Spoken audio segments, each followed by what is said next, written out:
एक दिन की बात है। आरोही सुबह पार्क में टहलते हुए जा रही थी। तभी उसे एक रोती हुई बच्ची मिली। आरोही ने उससे रोने का कारण पूछा तो लड़की ने बताया कि वह जिस गुड़िया से खेल रही थी वही इसी पार्क में कहीं खो गई है। आरोही ने उस बच्ची को उस गुड़िया ढूंढ लाने का आश्वासन दिया, जिससे वह बच्ची चुप हो गई। आरोही ने गुड़िया ढूंढने के लिए समय मांगी और फिर दूसरे दिन गुड़िया लाने का वादा करके वहां से चली गई। पर गुड़िया ना तो आरोही को मिली और ना ही उस बच्ची को। आरोही ने गुड़िया की तरफ से एक काल्पनिक पत्र उस बच्ची को लिखी और जब वह बच्ची पार्क में गुड़िया पाने की आशा में आई तो आरोही ने वह पत्र उस बच्ची को पढ़कर सुनाया। पत्र इस प्रकार था, कृपया रोना मत। मैं समय समय पर उस गुड़िया के बारे में मैं तुम्हें लिखती रहूंगी, बस तुम रोना मत। अब आरोही रोज उस खोई गुड़िया की तरफ से काल्पनिक पत्र लिखने लगी और लगभग रोज ही उस बच्ची को पढ़कर सुनाती, जो कि यात्रा का काल्पनिक वर्णन हुआ करता था। आरोही ने इस काल्पनिक लेकिन रोचक वर्णन ने उस बच्ची को रोने नहीं दिया।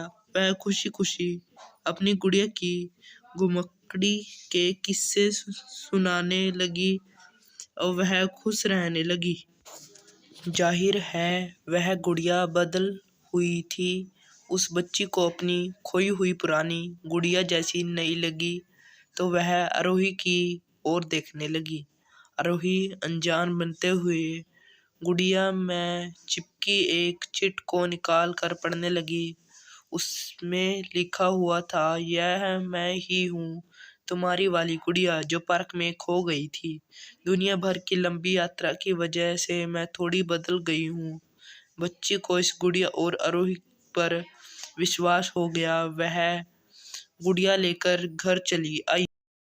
वर्षों बाद जब वह बच्ची बड़ी हो गई तो एक दिन वह अपनी अलमारी में कुछ ढूंढ रही थी तो उसका ध्यान उसी गुड़िया पर गया जो आरोही ने उसे दी थी।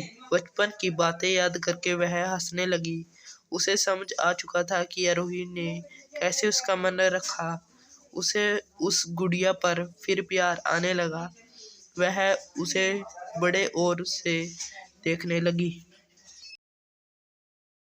तभी उसकी नज़र गुड़िया की फ्रॉक की आस्तीन में छुपे एक छोटे से पत्थर पे गई। उसने बड़ी व्याकुलता से वह पत्थर निकाला और पढ़ने लगी। वह पत्थर में संक्षेप में यह लिखा हुआ था, हर वह चीज़ जिसने तुम प्यार करती हो कभी न कभी तुमसे खो जाएगी और जो तुम्हारे पास होगी वही तुम्हारे लिए सच्चे रूप में बनी होगी। रूप भले ही भिन्न हो पर प्यार एकदम खालिस होगा।